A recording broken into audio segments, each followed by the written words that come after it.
السلام علیکم ګرانو دوستانو. نن به زه تاسو ته د کرکټ په هکله باندې یو څو تازه او ډېر مهم خبرونه درکړم. خاص کر زه به تاسو ته وایم چې د ایشیا کپ په هکله باندې یوه ډېره غټه غونډه ترسره کیږي.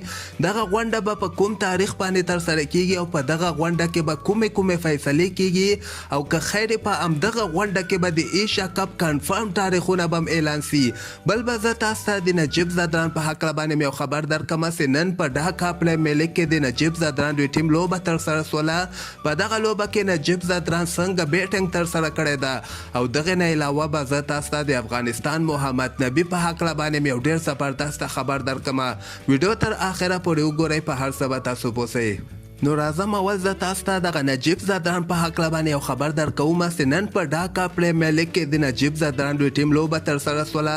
دغه لوبه کې د نجیب زدران دوی ټیم اول بیټینګ ترسره کړی او په 50 اورو کې 250 رنز ټارګټ هغه مقابل ټیم ته ورکړی، خو بدبختانه دوی بیا دغه لوبه بایللې. دغه بل ټیم بیا په 43 اور کې دغه ټارګټ پوره کړی د 3 لوبغاړي آوټ سوي دي او دغه لوبه کې نجیب زدران دومره خاص نه ده ځلېدلی. نجیب زدران صرف 3 رنز کړي دي په 2 بالو باندې او دغه لوبه یې بایللې ده.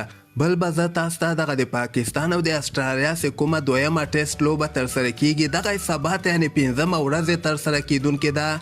سبا ته پاکستان ته 314 رنزه پاتې دي چې دغه ټارګټ پوره کړي او دغه لوبه استرالیا نه وګټي. استرالیا 1506 رنزه ټارګټ پاکستان ته ورکړی ده. سبا ته مهمه ورځ ده او سبا ته به که خیر فیصله وسي چې دغه لوبه پاکستان ګټي او که چیرته استرالیا کامیابه کیږي چې پاکستان راایستار کړي. استرالیا لپاره 8 لوبغاړي باید سبا ته آوټ کړي او د پاکستان لپاره باید 314 رنزه وکړي. نو که خیر سبا ته به د دغه ټیسټ لوبې فیصله هم وسي. او دې نه علاوه به زه تاسو ته دغه ایشیا کپ په هکله باندې یو خبر درکړم چې دغه 19 تاریخ باندې به که خیر یوه ډېره مهمه غونډه په دوبۍ کې وسي چې په دغه کې به د افغانستان چیرمن میرویس اشرف هم کیدی سي لاړ سي دوبۍ ته.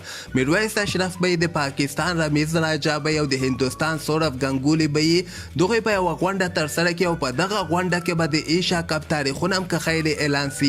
یو خو به پکې د ایشیا کپ تاریخونه اعلان سي، یعنې دا به چیرته ترسره کیږي، څنګه به ترسره کیږي، په کومه میاشته کې به ترسره کیږي، نړیوال جام کپ نه مخکې به ترسره کیږي یا به نړیوال جام کپ نه وروسته ترسره کیږي. خو داسې معلومیږي چې نړیوال جام کپ نه مخکې به که خیر ترسره کیږي.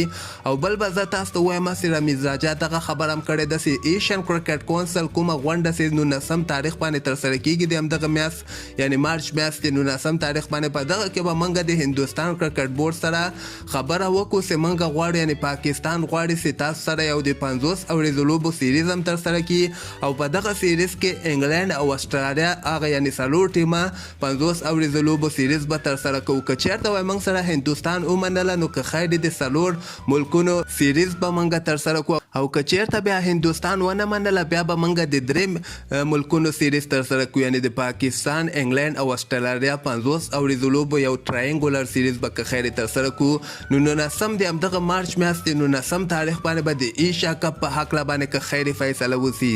او دې نه علاوه به زه تاسو ته د افغانستان محمد نبي په هکله باندې یو خبر درکړم. حالان کې د نبي فارم خو نن سبا په بیټینګ کې خراب ده، خو نبي د افغانستان اولنی لوبغاړی داسې په شروریزو لوبو کې ټول نه زیاتې شپږیزې وهلي دي.